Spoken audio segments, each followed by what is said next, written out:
presupuesto nacional está en unas dificultades que no encuentra un espacio fiscal para poder asumir ese tipo de subsidios, porque lo tendría que asumir el presupuesto nacional. Ya Ecopetrol, a partir de su componente privado que tiene hoy en día, ya hoy Ecopetrol no aceptaría como empresa asumir ningún tipo de subsidio. En el caso, por ejemplo, de México es mucho más fácil, porque Pemex, apreciado Carlos, Pemex es del Estado. Entonces allá es una decisión muy fácil. Pemex absorbe el subsidio, como Ecopetrol durante muchos años lo subsidió. Yo empleé la figura de la vaca lechera, pero hoy ya no se puede hacer eso. Ecopetrol le dice al gobierno nacional: usted me está obligando a que yo venda aquí a un precio inferior al que yo podría obtener si este combustible lo exportara. Luego usted me tiene que pagar la diferencia, y el presupuesto nacional tiene que fondearlo. Pero el presupuesto nacional hoy no tiene una apropiación para poder sufragar esos subsidios. Es decir, el tema es de la escasez de recursos para uno poder subsidiar, más otro tipo de criterios que tienen que ver con señales incorrectas que se darían desde el punto de vista de la eficiencia, o de señales incorrectas que se podrían dar desde el punto de la equidad social. Yo creo que en relación con las tablas de fletes y las preocupaciones que aquí mostraron, estos son temas que tendrían que hablarse, y diría yo, con el ministro de Transporte, y ustedes también tienen que entender pues que el gobierno nacional sí tiene una preocupación, Jaime, por los efectos que los costos del transporte puedan tener sobre los índices de precios. De hecho, pues la política macroeconómica es de tal naturaleza que siempre se miran los efectos que los diferentes sectores o subsectores de la economía nacional pueden tener sobre el índice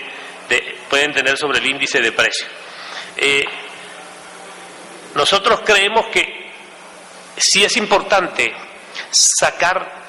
una política de sacar los vehículos viejos de circulación, como ustedes lo anotan aquí, porque de nada sirve hacer un gran esfuerzo por lograr una eficiencia energética si por el otro lado tiene un componente que destruye eficiencia, de tal manera que en eso nosotros nos identificamos, ¿no? Lo más importante, reiterarles a ustedes el propósito que el Gobierno Nacional y el Ministerio de Minas y Energía tenemos de sentarnos a dialogar, a conversar con ustedes. Aquí está el doctor Julio César Vera, que es el director de hidrocarburos del Ministerio. Yo quise que él viniera, pero quise también yo aquí, ¿no?, venir directamente, no delegar a nadie, y como les digo, pues a todos los congresos que ustedes organicen, vendré para escucharlos. Yo creo que hay legítimas inquietudes que ustedes tienen, pero que debemos analizar también a nivel de gobierno. Aquí hay factores y hay variables que no se manejan en el Ministerio de Minas. Aquí tenemos que sentarnos no solo con el ministro de Transporte, con el ministro de Hacienda. Ustedes saben que cuando uno habla de subsidios, el ministro de Hacienda es el rector y el director de toda la política económica.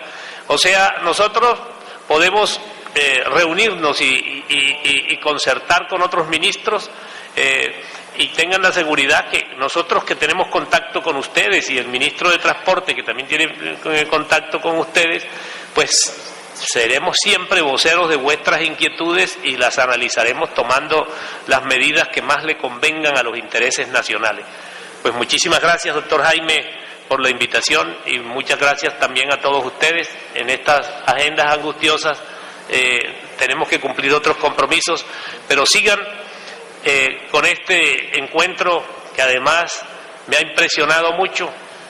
Recorrí la muestra diversa, que indica no solamente cuál es la importancia, sino también cuál es el avance y el desarrollo que está teniendo toda la industria del transporte en Colombia. Felicitaciones y buena suerte en el resto de sus deliberaciones.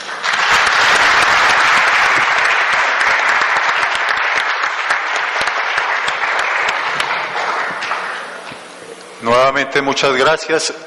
Continuamos nuestra agenda como el coffee se sirvió acá. Entonces continuaremos con el doctor Freire, quien nos expondrá por primera vez los datos concretos del índice de costos al transporte de carga, tema colateral al que venimos tratando. Bienvenido, doctor Freire, muy amable. Al ministro nuevamente nuestro reconocimiento y al doctor Julio César Vera igualmente esperamos interlocutar mucho más directamente. Doctor Freire. Un tema que por lo menos de diseño habíamos consolidado, pero que estábamos en todas las complejidades del componente logístico y de producción del indicador.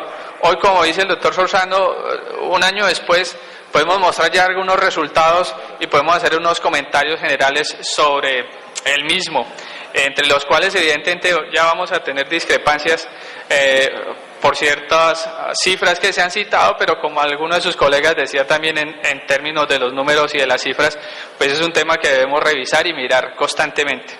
En mi presentación quisiera hacer esencialmente, había pensado dos cosas: hacer una referencia institucional de cómo funciona el DANE, porque es muy importante en términos de entender de alguna manera los resultados que entregamos.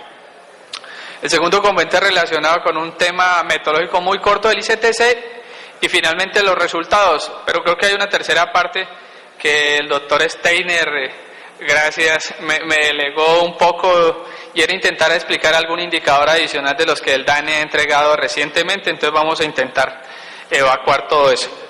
El tema de la gestión institucional del DANE es muy importante que los usuarios de información le entiendan. El DANE finalmente es muy conocido,